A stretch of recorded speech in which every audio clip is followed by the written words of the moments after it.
अल्लाह ईश्वर तेरे नाम, सबको सन्मति दे भगवान। तब तालमेल शुरू हुआ, उपद्रव शुरू हुआ। अल्लाह पर्याप्त है, उसमें राम को जोड़ने की कोई भी जरूरत नहीं। राम पर्याप्त है, उसमें अल्लाह को जोड़ने की कोई जरूरत नहीं। और महात्मा गांधी भी जोड़ ना पाए, कहते रहे जुड़ सकता नहीं। मरते वक्त जब गोली लगी तो अल्लाह ना निकला, राम निकला। उस वक्त दोनों निकल जाते, अल्लाह राम, वो नहीं हुआ। वो जुड़ते नहीं, वो इकाइयां अलग अलग हैं। मरते वक्त जब गोली लगी तब वो भूल गए अल्लाह ईश्वर तेरे नाम, तब राम ही निकला। वही निकट था। अल्लाह तो राजनीति थी, राम हृदय था। अल्लाह तो जिन्ना को समझाने को कहे जाते थे, भीतर तो राम की ही गूंज थी। और जिन्ना को ये चालबाजी दिखाई पड़ती थी, इसलिए उसको कुछ असर ना पड़ा।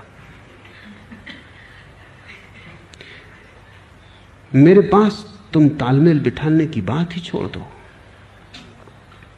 मैं कोई समन्वयवादी नहीं हूं, मैं कोई सारे धर्मों की खिचड़ी नहीं बनाना चाहता हूं।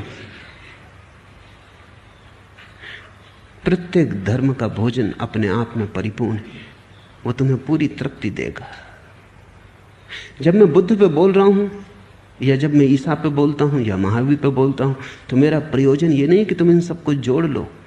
इन पे मैं अलग अलग बोल रहा हूं इसलिए ताकि हो सकता है किसी को बुद्ध की बात ठीक पड़ जाए, किसी को महावीर की ठीक पड़ जाए, किसी को कृष्ण की ठीक पड़ जाए, जिसकी जहां से ठीक पड़ जाए। रास्ते थोड़ी गिनने, गुठलियों का थोड़ी हिसाब रखना है, आम खाने। तो तुम तालमेल बिठाओगे किस लिए?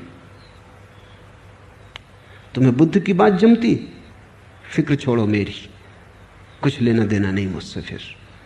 फिर तुम उसी मार्ग पर चले जाओ, वहीं से तुम्हें परमात्मा मिल जाएगा। वो रास्ता परिपूर्ण है, उसमें रत्ती भर जोड़ना नहीं।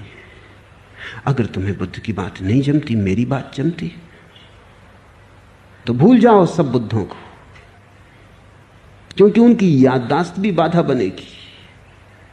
और मन का एक बड़े से बड़ा उपद्रव यही है कि वो कभी किसी एक दिशा के प्रति पूरा समर्पित नहीं होता। एक कदम बाएं जाते हो, एक कदम दाएं जाते हो, कभी आगे जाते, कभी पीछे जाते। जिंदगी के आखिर में पाओगे वहीं खड़े खड़े घिसटते रहे हो जहां पैदा हुए थे। गति ऐसे नहीं होती, गति तो एक दिशा में होती। चुन लिया पश्चिम तो पश्चिम सही, फिर भूल जाओ बाकी तीन दिशाएं हैं भी, माना कि हैं, और कुछ लोग उन दिशाओं में भी चल रहे हैं, वो भी माना, लेकिन वो दिशाएं तुम